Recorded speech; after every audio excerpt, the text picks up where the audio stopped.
PrymalChaos. Hey guys, PrymalChaos here. Welcome to the channel. Okay, you guys got me. You got me. As I said in the first video, I recently did another André Rieu video, and I mentioned that the history I have with André Rieu is not one of knowledge of his what he does. More a case of like I've sold a lot of his DVDs to people who are super passionate about what he does, and I've always been a little bit curious, and so I dabbled in a little bit of André Rieu last week. I'm not sure when this is going to come out, but last week for me anyway. And I was deeply impressed when he did Voila. I should say Emma sang Voila. And it was absolutely stunning, and it was a top tier performance. And I don't often get to dabble too much in the realm of classical on this channel, but I really appreciate it when I do, because there's so much there to be garnered as far as like emotionally driven performances and stuff like that. You know, you can only do so much metal before you need to, you know, feel some deep emotion other than anger and rage. But anyway, look, this, you know, that Emma's performance just baffled me. I was absolutely bewitched by it. And so, you know, I thought I'll dive in again. I'll look at some more André Rieu just to see if it wasn't a fluke. And sure enough, I came across this one. Again, it looks like another child performer. And I don't know, is this the thing he highlights young talent? I mean, it seems like that's probably the case. But I love the fact that he's allowing these young talents, he's giving them a platform. I mean, look, even in this thumbnail, you can see, or this first frame, the audience that's there, not to mention the millions of people that are going to tune in and watch these performances in cinemas, or, you know, because that happens. I don't know if it happens anywhere else. In Australia, you can actually go and watch some of these performances live in the cinema. You can get that full experience of the sound and the video. And it became kind of like a thing for, at least locally for us, where people would go and watch that. But again, somehow André Rieu, it never seemed like something that would catch my attention. And so I let everybody else appreciate it. But now I'm sort of learning that maybe that was a little bit ignorant, and I'm here to learn. So André Rieu and Amira, Mio Babbino Caro. Do I know this? I feel like I know that title. Maybe this is a classical standard, but again, not my wheelhouse, right? I'll probably know it when it starts playing. We're going to dive right in. Let's hope I can keep it together this time. Last time didn't work out so good emotionally for me.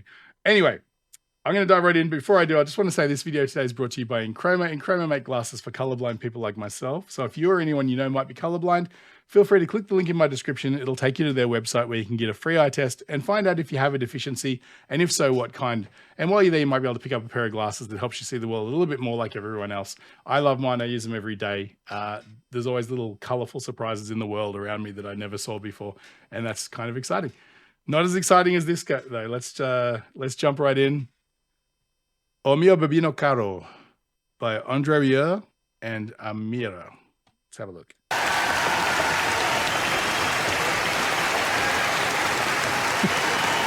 I love the traditional garb as well, you know?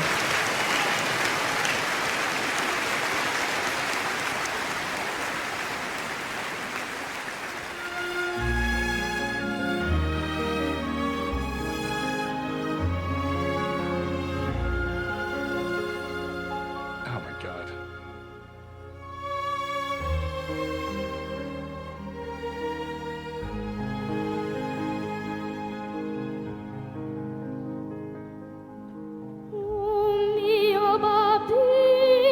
Of course I know this one, of course.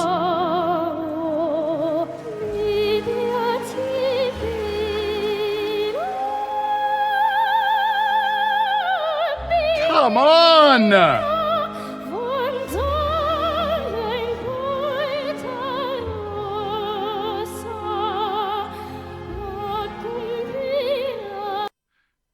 Where did they find this 30-year-old woman?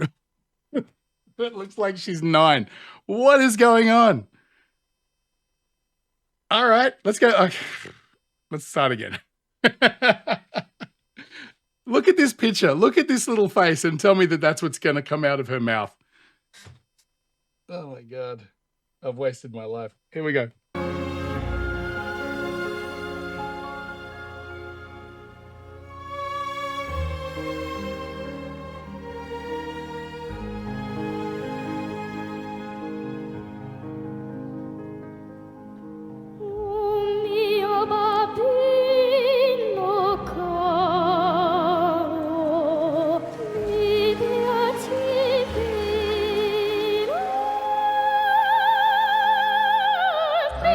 Dynamics.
Mio Babbino Caro,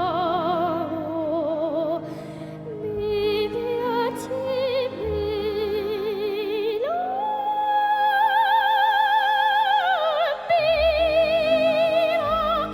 quando in porta rossa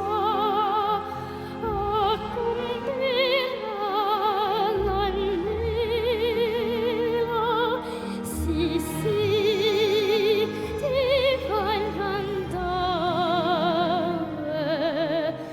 e se non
Amira!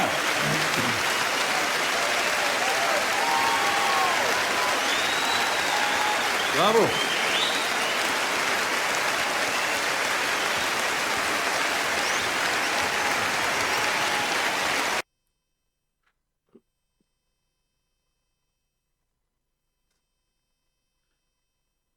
I gotta stop doing these. Man, I haven't got a religious bone in my body, but I literally just witnessed an angel. That's the kind of thing that converts people, right? Holy cow. I mean, it's like they it's like they got a doll and possessed it with the spirit of Dame Nellie Melba or somebody, and just, you know, like Pinocchio, brought it to life. That's the only explanation for what I just witnessed. You can't be that good. I mean, how old is she? Let me know in the comments. I'd love to know how old she is. Because, you know, for me, kids are like, they're either 2 or they're like 12. I don't know what. They're all the same in between. But that was phenomenal. Doesn't even begin to describe it. It doesn't make sense. You know, like I said, it's like witnessing something that's beyond comprehension. Like it's a religious experience. Imagine being there. Like I saw the faces of the people there who were clearly affected by it, because they know that they're seeing something it's like staring into the face of God. You don't know. There's no words to articulate it. It just doesn't make sense, you know? And so where do you begin? It's the thing again with a lot of these child performers that is sort of, I've done a few now, Angelina Jordan, obviously Emma, and this young lady as well, Amira, where again, I keep saying the same thing. There's plenty of kids out there who can ape a performance, right? They become obsessed with a particular artist, and, you know, with enough practice and maybe with a few lessons and things like that, they can emulate somebody, and they can copy, and they can do a pretty good facsimile of Adele or somebody, you know what I mean? And you're like, oh, that kid sounds just like Adele. That's amazing. But that's not what's happening here. You know, by no means am I an expert on classical vocals. I've been around enough classically trained singers to have picked up a few things here and there. And I know probably more than the average guy about this kind of thing, but by no means an expert. And, you know, beyond being able to perhaps maybe call a mezzo voice over a soprano or something, you know, to pick that just by my ear. I'm not in any way qualified to talk about this, but I'm gonna. There's something that's going on with her that even to my indelicate ears is blatantly obvious, and that is that her technique is absolutely flawless. You know, if you're emulating somebody, you'll figure out a way to produce the sounds that sound like that person, or you'll figure out a way to sort of do it. But that was a pitch perfect, flawless operatic performance, right? In that her mouth shapes, the cave, her production of the notes, the articulations, her dynamics, it's all perfect. It seems like, if I didn't know better, if I didn't have a visual of this, I would say, okay, that's a culmination of 20 to 25 years worth of drills and training and bel canto technique, or whatever it is that, you know, that they're doing, or, you know, whatever. Like, I would think, okay, yeah, there's years and years of discipline training behind this. The technique above all else is flawless. And then you take those fundamentals, that foundation of flawless technique, and you apply that to the song, and you get this, right? There doesn't appear to be enough time passed for her to be at this level of performance. And again, I mean, sure, there's probably singers out there who can outsing Amira, right? I'm sure that there are. And part of the magic of what Amira has is that she's this tiny little package, and it doesn't make sense that she's producing a vocal of this caliber, right? And so people with much better trained ears than myself are going to listen to it and go, oh yeah, no, but such and such can perform this with way more nuance and you know, way more breath control, or whatever it is, right?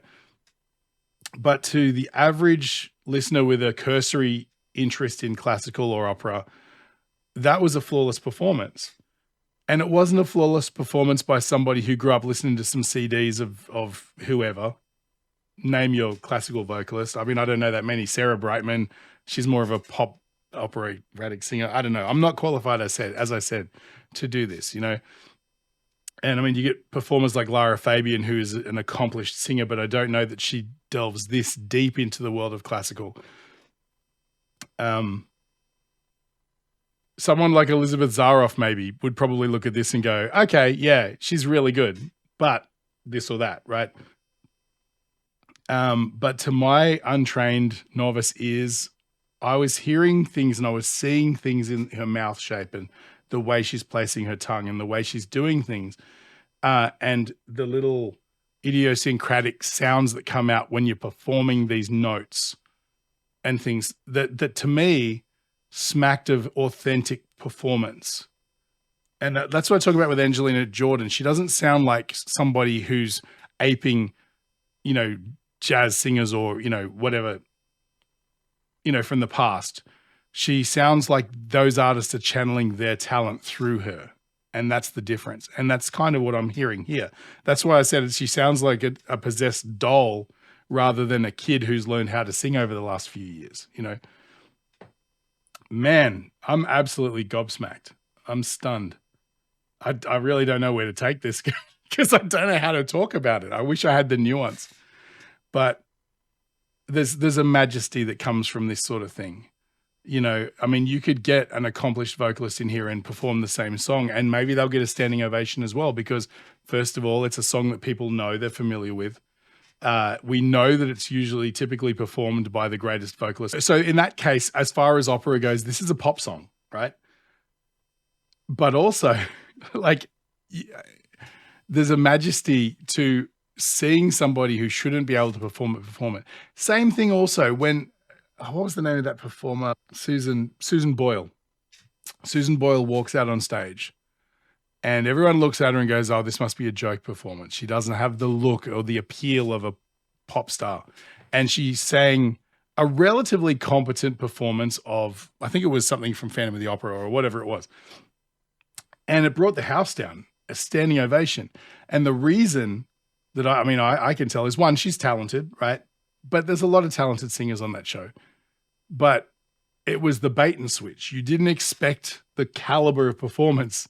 And I mean, that's complete prejudice, right? That's unfair. It is what it is. We all know that. But when you're sitting there and you get something that you did not anticipate or you didn't expect, that can always elevate that performance to be more deeply emotional or deeply like engaging. And that's what's happening here. But at the same time, I don't want to take anything away from Amira, because as I said, to me, that was a flawless vocal. That wasn't somebody who's, hey, she's pretty good for a kid, right? And again, these child performers have this advantage of, she's at this level now. Imagine what she's going to be capable of when she's 30. If, you know, God forbid she doesn't decide that this isn't for her. But there's this expectation that's placed upon these people that they must be great for their entire lives.